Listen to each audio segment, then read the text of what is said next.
आपण मानकु समस्तंकु आम पाकशाला चैनल को बहुत बहुत स्वागत। आसंतु आज आम एक पोड़पिठा रेसिपीटी बनै नेबा एवं एही पोड़पिठाटी अति सहज प्रणाली रे आपण प्रायतः 20 मिनिट भितर ही आपण प्रस्तुत करदेबे और यह देखा जमी सुंदर खाइबाकू मध्य सेतिकी टेस्टी लागिबो।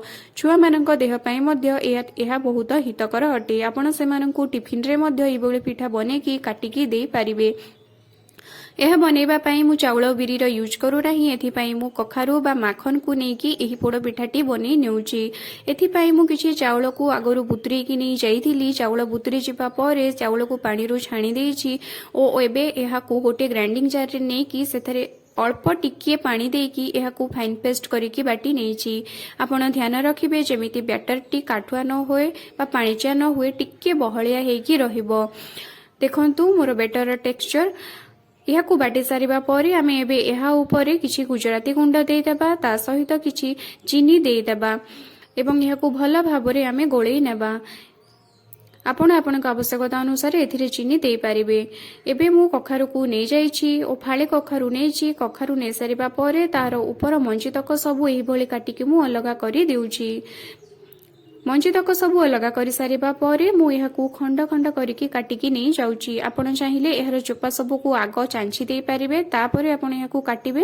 मु प्रथमे यह को छोट छोट खंड करके काटी नेउची ओ परे एहर चोपा सब तक अलग करी देउची।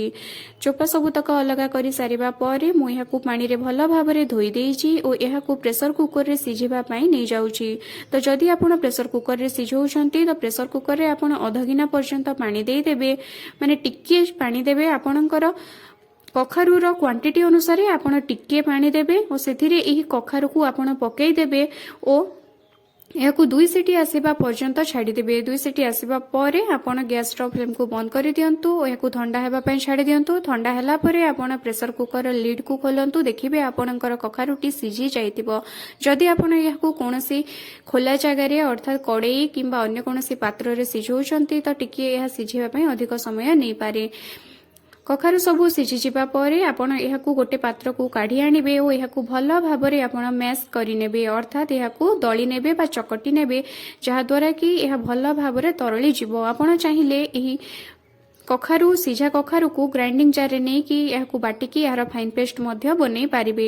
तो आपण जेते बेले कखारू रो फाइन पेस्ट टी बनै नेउछंती बा चकटी नेउछंती भल भाबरे तापरे आमे कोन करिबा ना ता ऊपरे आमे जो बाटिकी रखिथिबा हमर चाउल पेस्ट टी ताकू आमे एथिरे पकेई देबा। आगरु आमे ई चाउल पेस्ट रे गुजराती गुंड और चीनी पकेई थिले।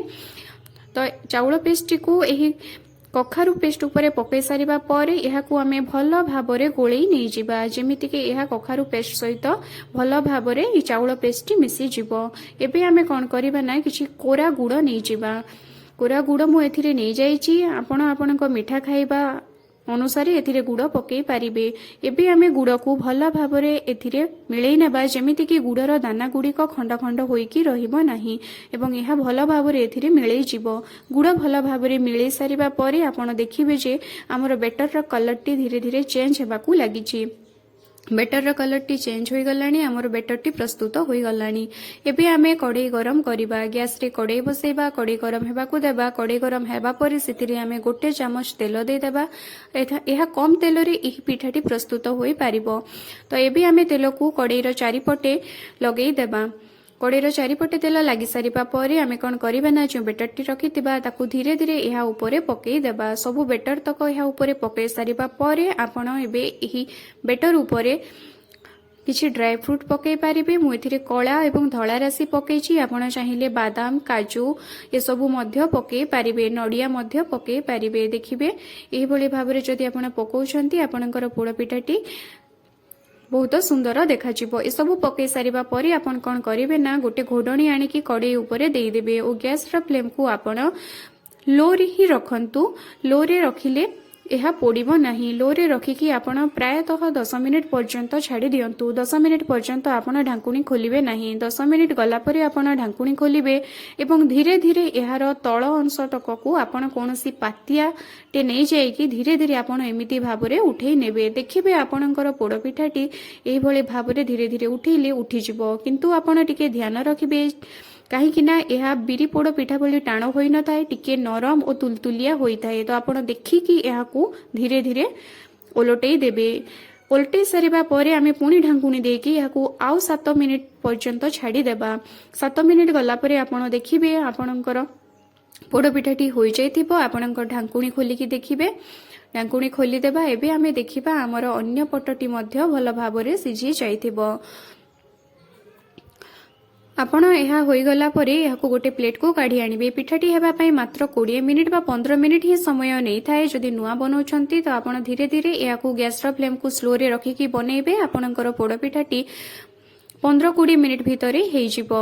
ଦେଖନ୍ତୁ କେତେ ସୁନ୍ଦର ଦେଖାଯାଉଛି। ଆପଣ ଏହାକୁ ଖଣ୍ଡ ଖଣ୍ଡ କାଟିକି ଏହିଭଳି ଭାବରେ ଖାଇପାରିବେ। ଛୁଆମାନଙ୍କୁ ଟିଫିନରେ ଦେଇପାରିବେ। ଏହା ଆମର ପାରମ୍ପରିକ ପିଠାର ସ୍ୱାଦ ଆଣିଥାଏ ଓ ବହୁତ ଟେଷ୍ଟି ଲାଗିଥାଏ। ଆପଣ ଥରେ ଏହା ଘରେ ନିଶ୍ଚିତ ଟ୍ରାଏ କରିକି ଦେଖନ୍ତୁ। ଦେଖିବେ ବହୁତ ଟେଷ୍ଟି ଲାଗିବ।